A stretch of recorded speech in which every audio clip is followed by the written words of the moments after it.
Assalomu alaykum. Bugun ikkinchi darsimiz. O'tgan darsda sizlar bilan harakatlarni o'tgan edik. Eslaymiz. Agar birinchi qaysidir bir harf ustiga mana bunday belgi qo'yilsa, buni a deb o'qiyotgan edik. Ma.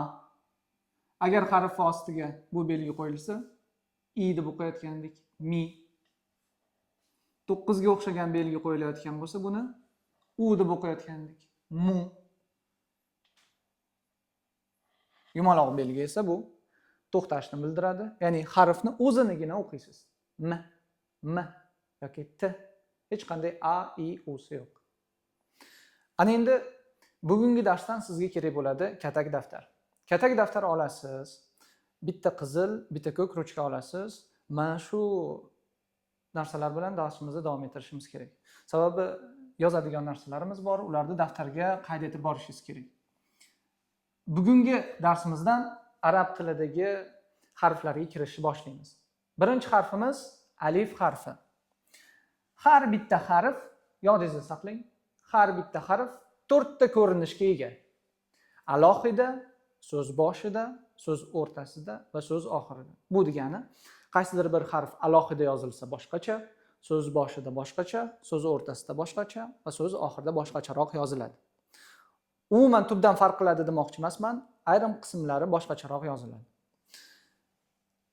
Daftar olganingizdan keyin daftaringizni eng oxirgi betiga mana bunday ustunlarni chizasiz. Birinchi ustun, ikkinchi ustun, uchinchi ustun, to'rtinchi va beshinchi. Nimalarni yozamiz? Eng yuqorisiga o'ng tomondagi birinchi ustunga nomi va o'qilishi deb qo'yasiz. Nomi va o'qilishi. Ikkinchi ustunga alohida.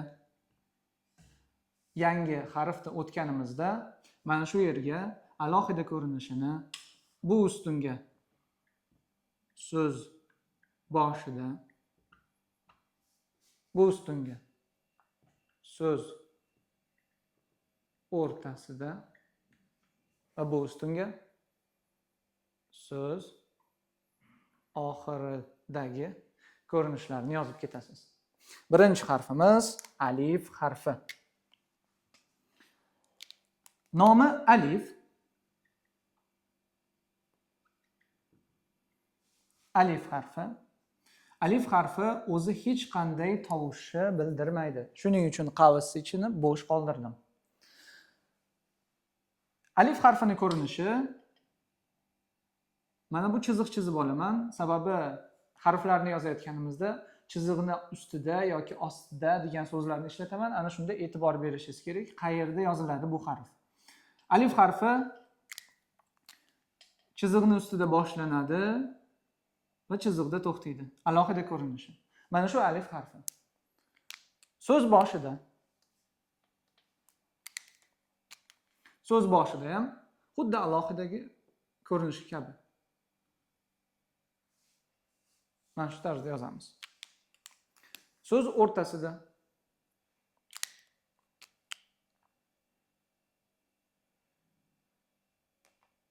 O'zidan oldingi harfga ulab qo'yamiz. Mana bu yerda qaysidir bir harf bor va undan keyin qaysidir bir harf kelyapti.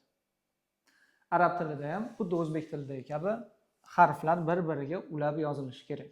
Lekin ayrim harflar bor, o'zidan keyin ulanmaydi. Ana shu harflar sirasiga alif kiradi. Bu yerda qaysidir bir harf bor. So'z oxirida. So'z oxirida alif harfini yozilishi xuddi so'z o'rtasidagi kabi va alif bilan so'zimiz tugaydi. Masalan, aytaylik, alifga misollar.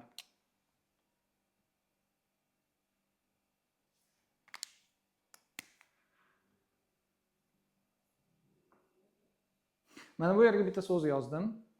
Bu so'zni siz hali o'qishni bilmaysiz. Mana bu yerda alif harfi turibdi mana. Alif harfi. So'z boshida. Endi so'z o'rtasida.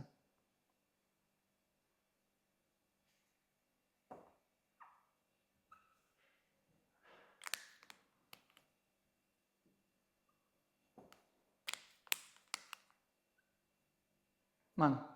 So'z o'rtasidagi kelishiga qarang. O'zidan oldin ulanyapti, o'zidan keyin ulanmayapti. Va so'z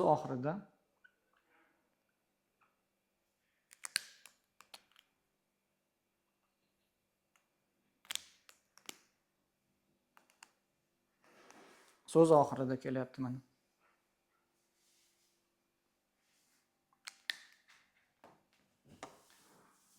Ana endi alif harfini harakatlar bilan o'qilishini ko'ramiz. Aytaylik, alif harfi yozildi va uning ustida a harakati turibdi. Fatha. Qanday o'qiymiz buni? Ikkalasi birgalikda a tovushini beradi. A deysiz. A.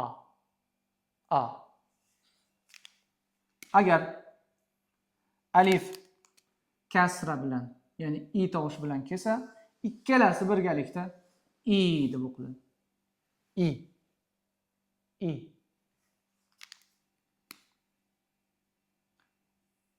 Alif domla bilan kelyapti.